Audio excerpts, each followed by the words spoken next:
In this month, ano po, ay matatanggap nyo na po ang inyo pong payout.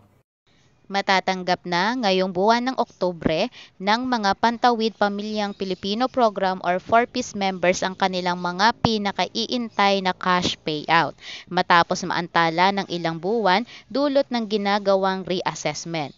Sa isinagawang DSWD Weekend Report ay sinabi ni Assistant Secretary Romel Lopez na batay sa kanilang pangako nitong nakaraang Setyembre matatapos na ang reassessment kaya asahan ang pagbabalik ng payout ngayong Oktubre. Not to sabihin na natin preempt yung report po ng 4Ps at saka syempre ng NHTO.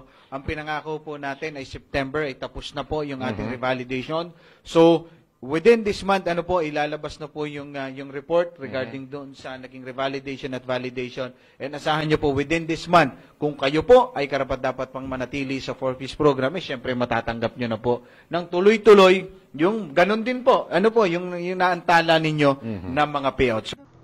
Nabatid na nakatakdang ilabas ng DSWD ang kanilang terminal report kaugnay sa ginawang reassessment sa milyong miyembro ng 4Ps na natag as non-poor gamit ang SWIDI. Sa report, malalaman kung mananatili o gagraduate na ang sinong mang nasa benepisyaryo. Within this month, inaasahan natin na lalabas na po yung terminal report ng ating mga reassessment. Dino po natin malalaman kung ilan po out of siguro 1.1 or 1.2 million na sumailalim doon sa ating reassessment, yung mapapasama, mananatili at graduate na po o karapat-dapat na pong mag-exit sa programa.